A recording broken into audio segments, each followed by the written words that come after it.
Maya Torres woke up with blood in her mouth and dirt in her hair. Her head felt like someone had hit it with a hammer. She tried to sit up, but her body hurt everywhere.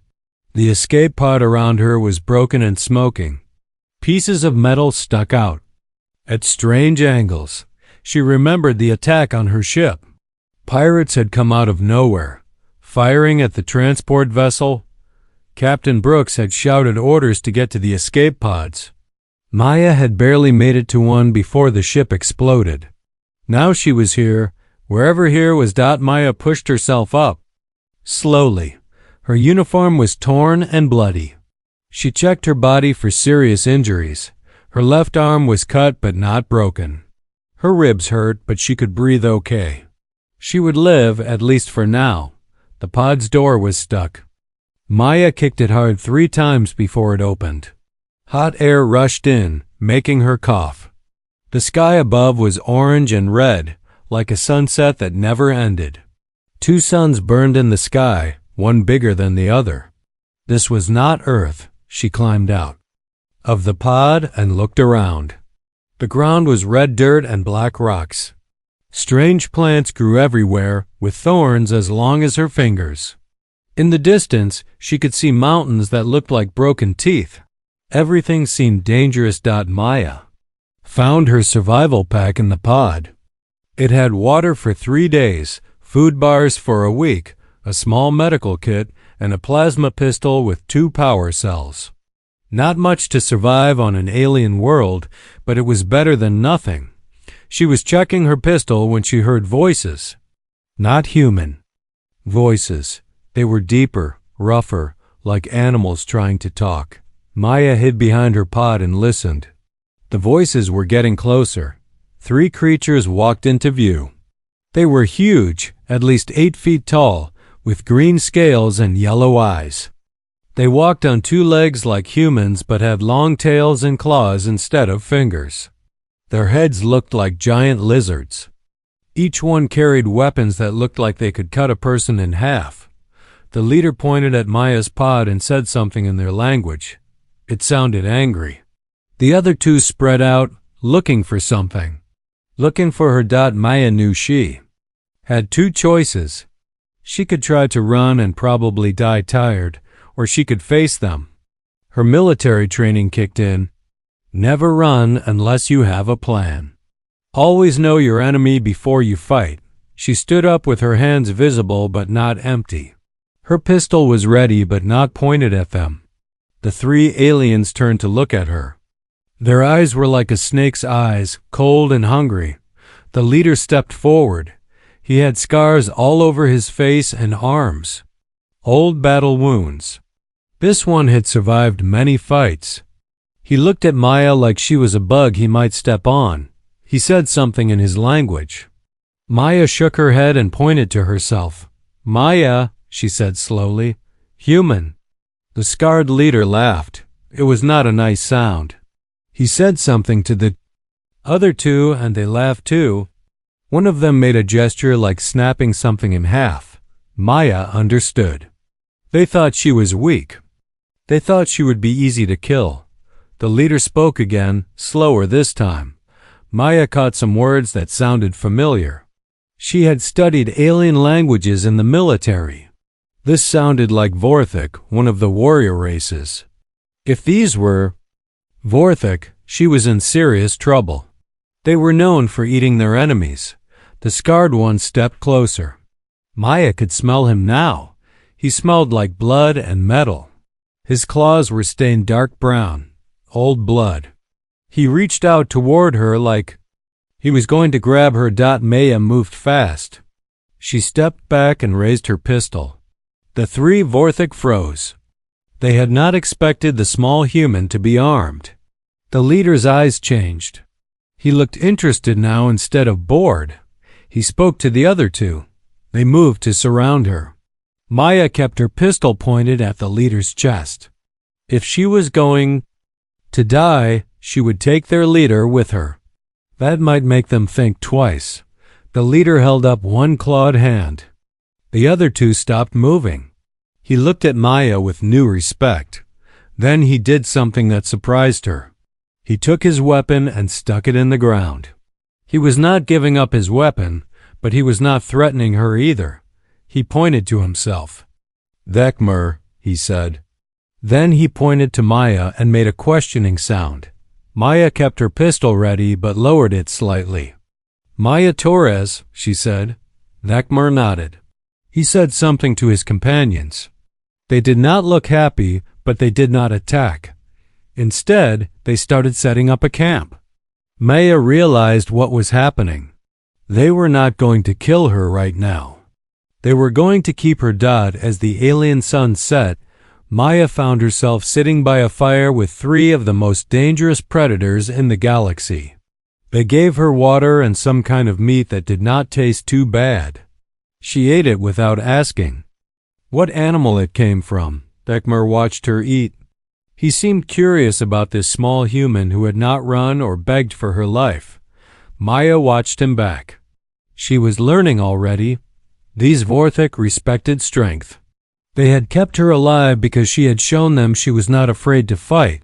That night, as she lay on the hard ground with her pistol in her hand, Maya made a promise to herself. She would not just survive on this world. She would find a way to escape. But first, she had to understand these aliens. She had to learn their ways. The first lesson was already clear. On this world, only the strong survived. Maya Torres was going to become very strong indeed. Maya had been with Vecmer's group for 10 days when the attack came. She had learned some of their language and understood their daily routines. The Vorthik were hunters and fighters. They respected strength above everything else. Maya was still alive because she had not shown fear. During those 10 days, she had proven herself useful. Her small size let her climb into places the big aliens could not reach.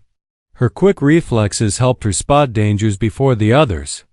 When they hunted the local animals, Maya's pistol brought down prey that had escaped the Vorthik weapons. But Maya knew she was still being tested. Every day, one of the younger Vorthik would challenge her in some way. They would push her during the march. They would take her share of food. They would make her carry extra gear. Maya endured it all without complaint. She was learning their rules. The group had made camp in a valley between 2 ridges. It seemed like a safe place, with good water and shelter from the wind. Maya was cleaning her pistol when Vecmer suddenly stood up and sniffed the air. His yellow eyes went wide. "Nephies," he growled in his language. "Coming fast." The other Vorthik grabbed their weapons. Maya had heard about the Nephies from the others. They were insects, but smart ones. They had 6 arms and moved like lightning. They killed with sharp claws and poison stings. The Vorthik and Nephies had been enemies for years. Maya counted the weapons. 3 Vorthik warriors with heavy blasters and combat knives. Herself with a pistol and 2 power cells. Against an unknown number of Nephies who could move through the rocks like ghosts. "How many?" she asked Vecmer in his language. He held up both hands twice. 20 or more. Maya felt her stomach drop. They were outnumbered badly. The first Nephies appeared on the ridge like a nightmare. It was tall and thin, with a hard shell that looked like black metal. Its 6 arms moved independently, 2 holding weapons, 2 gripping the rocks, 2 ready to strike. Its head was triangular with huge compound eyes that saw everything. More Nephies appeared on both ridges. Maya counted at least 15. They had surrounded the camp perfectly. The Vorthik were trapped. Vecmer roared a battle cry and fired his blaster at the nearest Nephies. The energy bolt hit the creature's shell and bounced off. The Nephies made a sound like grinding metal and dropped into the valley. The battle began. The Nephies moved faster than Maya had expected. They flowed down the rocks like water, their multiple arms letting them climb and fight at the same time. The Vorthik fought hard, but they were too slow. Their heavy weapons could not track the quick-moving enemies. Maya saw one of the younger Vorthik go down with a Nephis claw through his chest. Another was fighting 3 enemies at once. They were going to die unless something changed. Maya had an idea. It was dangerous, but sitting still was more dangerous. She climbed up onto a large rock where she could see the whole battlefield. The Nephis noticed her immediately. 3 of them started climbing toward her position. Maya waited until they were close. Then she started shooting. Not at their shells, which were too hard, but at their joints where the shell segments met.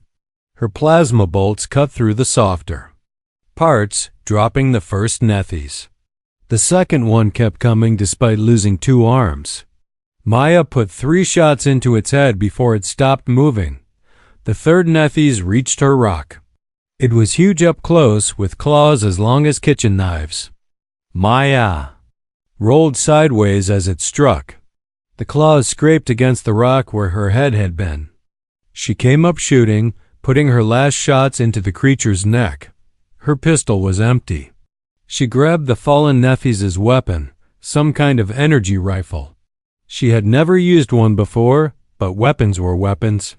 She figured out the trigger and started shooting at the Nephis attacking the Vorthik. From her high position, Maya could see patterns in the battle. The Nephis were coordinating their attacks, moving like a pack. But they had a weakness. They focused on one target at a time. If she could break their coordination, the Vorthik might have a chance. Maya started calling out warnings to the Vorthik. In their language, "Behind you. 3 coming from the left. Duck." Her voice carried across the valley, giving the warriors information they needed. Vecmer heard her and understood. He started moving toward her position, using her warnings to avoid the worst attacks. The other surviving Vorthik followed his lead. Soon all the defenders were working together, with Maya as their eyes and voice. The tide of battle began to turn. The Nephis were still dangerous, but they were no longer fighting stupid enemies. Maya's tactical advice let the Vorthik use their strength more effectively. When a Nephis tried to climb, Maya warned the Vorthik to shoot it down. When they tried to surround someone, Maya guided them to safety. The last Nephis fell just as Maya's borrowed weapon ran out of power. The valley was quiet except for the sound of heavy breathing. 3 Vorthik had survived, including Vecmer. 5 were dead. Without Maya's help, they all would have died. Vecmer climbed up to her rock. His scales were cut in several places, and green blood dripped from his wounds. But his eyes were bright with something Maya had not seen before: respect. "You fight well for a soft skin," he said in his language. "You saved us." Maya climbed down from the rock. Her hands were shaking from adrenaline, but she tried to look calm. "We fight together. We live together," she said. It was something she had heard the Vorthik say. The other survivors looked at her differently now. Before, she had been a curiosity, a weak creature they kept around for entertainment. Now she was a warrior who had proven herself in battle. She had earned her place in the group. That night, as they treated their wounds and burned their dead, Vecmer told Maya about the world they were on. It was called Kithara 7, a prison planet where the galaxy's worst criminals were sent to die. 3 species ruled here: the Vorthik, the Nephis, and the Gorvani. They had been fighting each other for decades. "No one leaves this place," Vecmer told her. "No one comes to rescue prisoners. This is where you die." Maya looked up at the alien stars. "Maybe," she said, "but I am not dead yet." Vecmer laughed, a sound like grinding stone. "No," he agreed, "you are not dead yet." As Maya fell asleep that night, she thought about the battle. She had saved the Vorthik, but she had also learned something important.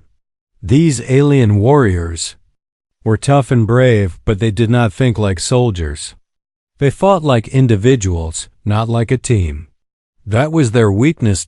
It was also her opportunity. Word spread quickly across the prison planet. The human who had fought beside the Vorthik and helped them defeat a Nethys war party was now famous. Every predator on Kithara 7 wanted to test this strange soft skin who had survived her first reel. Battle.Maya learned this when a pack of Gorvani surrounded their camp 3 days later. The Gorvani looked like giant wolves that walked on 2 legs. They had thick fur, sharp teeth, and yellow eyes that seemed to see right through her.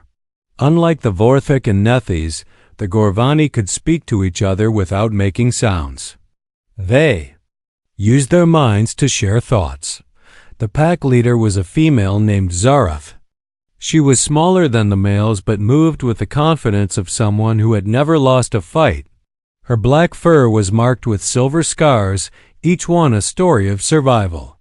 "So you are the human," Zarath said in accented Galactic Common. "You are smaller than I expected." Maya stood slowly, keeping her hands visible. She had learned that sudden movements made predators nervous. "I am Maya Torres," she said. "What do you want?" Zarath smiled, showing teeth that could bite through metal. "I want to see if the stories are true. Did you really coordinate a successful defense against 20 Nethys?" 15, Maya corrected, "and I had help." The Gorvani pack leader walked around Maya like she was examining prey. "Vekmer says you have the mind of a warrior but the body of a child. He says you see patterns in battle that others miss." Maya glanced at Vekmer. The old Vorthek warrior nodded slightly. He was proud of her, she realized. In his culture, having strong allies brought honor. "I see what I see," Maya said carefully. "I do what needs to be done." Zarath H. stopped in front of her. "Then perhaps you can help us with the problem. There is a place we need to reach, but the path is guarded by screaming wraiths.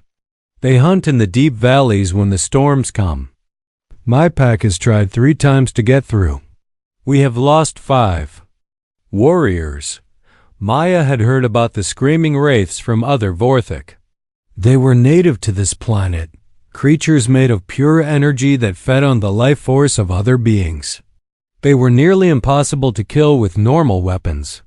"What is in this place that is worth so many lives?" Maya asked. Zarath's eyes gleamed. "Water. Clean water that flows all year. The dry season is coming, and without that water source, many will die of thirst." Maya understood. This was not about territory or pride. This was about survival. "Show me," she said. The journey to the valley took 2 days. Along the way, Maya learned more about the Gorvani. They were pack hunters who valued loyalty above individual strength. Unlike the Vorthek, who respected only personal power, the Gorvani believed that the pack was stronger than any single member. Maya also learned that the 3 species had been fighting for so long that they had forgotten why the war started. Each group controlled different parts of the planet, but none had enough resources to truly prosper. They were so busy fighting each other that they could not solve the real problems of survival on a hostile world. The valley entrance was a narrow gap between 2 cliffs. Maya could see why the Gorvani had trouble here. The passage was too narrow for a large group, but too long to run through quickly. Anyone caught in the middle would be trapped. "The wraiths come when the wind changes," Zarath explained. "They flow down from the high peaks like a river of death. Nothing living can stand against them." Maya studied the valley carefully. The wind patterns were complex, swirling between the cliffs in unpredictable ways. But there was a pattern there, if you knew how to look for it. "How long do we have before the next storm?" she asked. Zara single quotes sniffed the air. "Hours, maybe less. The wind already carries their scent." Maya made a decision. "Gather everyone. Vorthik, Gorvani, any Nethys who will listen. We are going to get that water, but we need to work together." The 3 species had never cooperated before. Getting them to even stand in the same place without fighting was difficult. But Maya had something they all needed, a plan that might actually worked. She positioned the Vorthik at the valley entrance. Their heavy weapons could hold off any race that tried to attack from behind. The Gorvani, with their speed and pack coordination, would scout ahead and mark safe paths.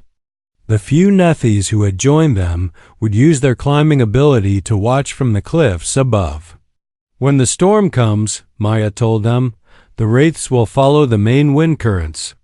But there are smaller currents that flow in different directions. If we time it right, we can use those currents to hide our scent and movement. Vekmur looked doubtful. You want us to trust our lives to wind patterns? I want you to trust them to knowledge, Maya replied. On my world, humans study weather and wind the way you study weapons. I know how air moves. The storm hit just as they entered the valley. The sky turned black and lightning cracked between the peaks. Maya led the mixed group through the winding passages, following the minor air currents she had identified. When the main storm winds brought the wraiths screaming down the valley, Maya's group was pressed against the walls where the air was still. The wraiths passed by like ghosts, their energy forms crackling with deadly power. Maya held her breath as one drifted close enough to touch, but the creature did not sense them. The still air pockets hid their life signs from the predators. They reached the water source as the storm passed. It was more beautiful than Maya had expected, a clear spring that bubbled up from deep underground. Surrounded by the first green plants she had seen on this world. As the three species drank and filled their containers, Zarath approached Maya. You have given us life, she said simply. The Gorvani do not forget such gifts, but Maya was thinking bigger than gratitude. She had seen how effective the three species could be when they worked together. Each had strengths that covered the other's weaknesses. The Vorthik were strong and well-armed. The Gorvani were fast and coordinated. The Nethys were agile and could reach places others could not. This does not have to be the only time, Maya said. There are other resources on this planet, other problems that need solving. We could help each other. The suggestion caused an immediate argument. Generations of hatred did not disappear in one day. But Maya noticed that some of the younger warriors from all three species were listening. They had seen what cooperation could accomplish. Zerath H was the first to speak. The human has wisdom, she told the others. Perhaps it is time to try new ways. Vekmur was less convinced. The old ways have kept us alive, he growled. The old ways have kept you fighting, Maya corrected. Staying alive and truly living are not the same thing. As they made camp that night near the spring, Maya realized she had started something that could not be stopped. The three species were talking to each other as individuals for the first time in years. Not as enemies, but as fellow survivors on a harsh world. Change was coming to Kithara 7. Maya Torres, the human who was supposed to die in the first week, was going to make sure it was changed for the better. The question was whether the old powers would let her live long enough to see it through. The alliance between the three species did not last long. Within a week of their successful mission to the water source, the old hatreds returned. A Nethys hunting party killed 2 young Gorvani near the border zones. The Gorvani retaliated by destroying a Vorthik supply cache. Soon the three groups were back to their endless cycle of violence. Maya watched the collapse of cooperation with growing anger. She had shown them what they could accomplish together, but they chose to return to the old ways of death and hatred. The younger warriors who had supported her were overruled by their elders. You cannot change what we are, Vekmur told her as he prepared for another raid. We are predators. We take what we need and kill what threatens us. That is the natural way. Maya followed the war party despite Vekmar's orders to stay behind. She was tired of being treated like a pet or a mascot. If these aliens wanted to throw away the chance for a better life, she would not let them do it without a fight. The battle took place at dawn in a rocky canyon. The Vorthak attacked a Gorvani camp, intending to steal their food supplies, but the Gorvani were ready. They had set an ambush, using their pack tactics to surround the attackers. Maya watched from a ridge as the two groups tore each other apart. Vekmer was fighting 3 Gorvani at once, his heavy blaster keeping them at bay. But Maya could see more enemies moving to flank him. He was going to die and probably take several Gorvani with him. That was when Maya made the decision that changed everything. She jumped down from the ridge into the middle of the battle, placing herself between Vekmer and the flanking Gorvani. She had no weapon except a combat knife she had taken from a dead Nethys. Against trained Gorvani warriors, it should have been suicide, but Maya was not trying to win the fight. She was trying to stop it. Enough! She shouted in Galactic Common, loud enough for everyone to hear. This is madness. The fighting slowed as both sides realized a human had just thrown herself into the middle of their battle. Maya stood between the enemies, her small knife held ready but not threatening anyone in particular. Look around you, she said to both groups. Look at the blood. Look at the waste. What are you fighting for? Food? Water? Territory? We found water together just days ago. We can find food together too. But only if you stop killing each other. Zareth emerged from behind a rock, her fur bloody but her eyes alert. The human speaks truth, she said. But truth does not fill empty bellies or protect our young. Vekmer lowered his blaster slightly. Easy words from someone who has never known real hunger, he growled. You do not understand what survival means on this world. Maya felt something break inside her chest. Weeks of frustration and disappointment poured out in words that cut like weapons. I understand better than you think, she said, her voice cold with anger. I understand that you are all so busy fighting each other that you have forgotten how to live. You call yourselves apex predators, but you act like frightened children fighting over scraps. The insult hit home. Several Vorthak raised their weapons, and the Gorvani bared their teeth. Maya had just called the galaxy's most feared warriors cowards. You want to know what survival means? Maya continued, stepping closer to both groups. Survival means adapting. It means finding new solutions to old problems. It means being smart enough to recognize when cooperation serves you better than conflict. Vekmer's eyes were bright with rage. Careful, human. You forget your place. Maya laughed, but there was no humor in it. My place? I am a soldier from a world where everything tries to kill you from the moment you are born. My place is wherever I choose to make it. She turned to address the whole group, Vorthak and Gorvani together. You have been on this planet for decades, and what do you have to show for it? A handful of territories, constant warfare, and barely enough resources to survive. Meanwhile, the galaxy that sent you here has forgotten you exist. Zareth tilted her head, curious to spite herself. What would you have us do instead? Maya gestured toward the horizon where the alien suns were rising. Build something worth remembering. Stop being the monsters they sent here to die. Become something they never expected you to become. The words hung in the air like a challenge. For a moment, nobody moved. Then one of the younger Gorvani stepped forward. What if she is right? He asked Zareth. What if there is another way? Before anyone could answer, new voices echoed from the canyon walls. A large force was approaching. Maya recognized the sound, Nethys' war chants. A major attack was coming, probably drawn by the noise of the battle. Vekmer cursed in his native language. 50 or more, he estimated. We cannot fight so many. Zareth nodded grimly. My pack is already wounded. We will not survive this day. Maya looked at the two groups. Enemies just moments before, now facing extinction together. This was her chance to prove her point, but it might also be her chance to die. Then we fight together, she said simply. Vorthok heavy weapons, Gorvani speed and coordination. Use the canyon walls for cover and make them come to us. Vecmer stared at her. You would fight beside us? After what we said? Maya checked her. Borrowed weapon and smiled grimly.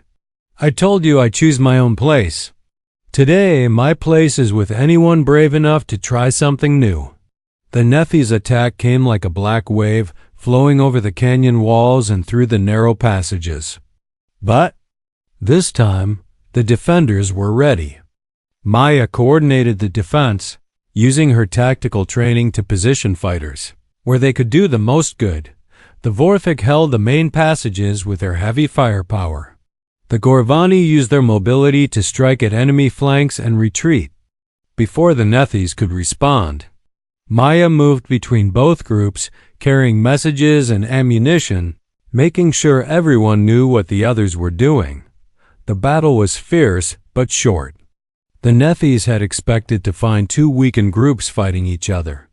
Instead, they found a coordinated defense that picked them apart systematically. When the last attacker fell, the canyon was quiet except for the sound of heavy breathing. Meha sat down hard on a rock, suddenly exhausted. Around her, Vorthok and Gorvani warriors were tending their wounds and checking their weapons, but they were also talking to each other. Not as enemies, but as fellow survivors who had just shared a victory. Vecmer approached her slowly. The old warrior's armor was cracked and his scales were cut, but his eyes held something Maya had never seen there before. Respect. I was wrong about you, human, he said formally. You are not soft. You are harder than any of us because you fight for something greater than yourself. Zaret H joined them, her pack gathering behind her. The Gorvani will remember this day, she announced. Maya Torres has shown us a new path. Perhaps it is time to walk it. As the survivors gathered their dead and prepared to leave the canyon, Maya realized that everything had changed. She was no longer the outsider being tolerated by apex predators. She had become something else, a leader they were choosing to follow. The real test would come when they returned to their separate territories. Would this alliance survive, or would it crumble like all the others? Maya was determined to make sure it did not fail. Too much depended on success. 6 months after the canyon battle, Kithara 7 was a different world. The three species still lived in separate territories, but the borders were no longer battle lines. Mixed patrols of Vorthok, Gorvani, and Nethys worked together to hunt the planet's dangerous wildlife and secure resources for all. Maya had established her base in the ruins of an ancient city at the center of the three territories. The old buildings provided shelter and meeting spaces for the new alliance. She called it Haven, a place where the old enemies could come together without fear. The transformation had not been easy. Many of the older warriors from all three species opposed the changes. They preferred the familiar cycle of raid and revenge to Maya's vision of cooperation. But the younger generation supported her, and gradually the elders began to see the benefits. Food was more plentiful when hunting parties shared information about prey movements. Water sources were better protected when all three species worked to maintain them. Medical supplies went further when they were distributed based on need rather than tribal loyalty. Maya was training a mixed group of young warriors when the ships appeared in the sky. They came without warning, dropping out of hyperspace like silver tears against the orange sky. Maya counted 12 vessels, each one large enough to carry 1,000 soldiers. This was not a rescue mission. This was an invasion fleet. The lead ship broadcast a message in Galactic Common. This is Admiral Kane of the Galactic Council, Defense Force. By order of the Council, this planet is under military occupation. All inhabitants will surrender immediately for processing. Maya felt ice in her stomach. She knew what processing meant. The Council had decided that Kithara 7 was too dangerous to ignore. They were going to eliminate everyone on the planet, including her. Vecmer and Zareth arrived at Haven within hours, bringing their best warriors. The three leaders met in Maya's command center, a converted building that had once been a temple. "How many soldiers?" Zareth asked, studying the ships through electronic binoculars. Maya checked her instruments. "At least 10,000, maybe more. Full battle armor, heavy weapons, orbital support. They are not taking chances." Vecmer growled deep in his throat. "We cannot fight so many. Even together, we are only a few hundred warriors." Maya looked at her two allies. In 6 months, they had become more than friends. They were family, bound together by shared struggles and common purpose. She could not let them die for her vision. "There is another option," she said quietly. "I could surrender myself to them. Tell them I forced you to cooperate. They might let the rest of you live." Both aliens stared at her in shock. Then Zareth began to laugh, a sound like silver bells mixed with growling. "Did you hear that, Vecmer? She thinks we would abandon her to save ourselves." The old Vorthic warrior smiled, showing his sharp teeth. "The human still does not understand what she has created here. Maya Torres, you are pack leader now. Pack leaders do not surrender. They fight." Maya felt tears in her eyes. These deadly predators, the galaxy's most feared criminals, were willing to die for her. Not because she was strong or dangerous, but because she had given them something worth dying for, hope. "Then we fight," she said, "but we fight smart." The Council forces landed at dawn, expecting to face scattered groups of savage predators. Instead, they found empty territories and abandoned camps. The three species had vanished into the deep wilderness, taking their supplies and weapons with them. Admiral Kane was a career military officer who had spent 30 years putting down rebellions. He knew the signs of organized resistance when he saw them. This was not going to be a simple cleanup operation. "Send scouts into the canyon systems," he ordered his staff. "These animals are hiding somewhere. Find them." The scouts never returned. Maya's people had spent months learning every cave, every passage, every secret path in their territories.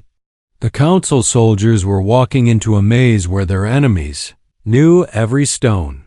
The first real battle came when a Council patrol tried to secure the water source that Maya's alliance had discovered months earlier. 200 soldiers with full battle gear should have been able to handle anything on this prison planet. Maya's force was half that size, but they had advantages the Council could not match. The Vorthic provided heavy firepower from concealed positions.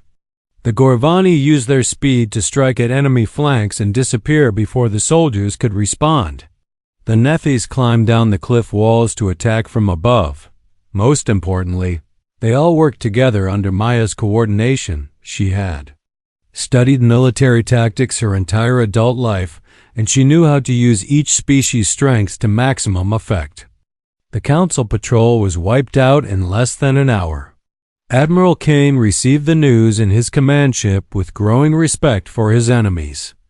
"Who is leading them?" he asked his intelligence officer. "Unknown, sir." The survivors reported seeing a small figure coordinating the attack, but they could not identify the species. "Whoever it is, they know military tactics." Kane studied the tactical displays. In 3 days, he had lost 4 patrols and made no progress in securing the planet.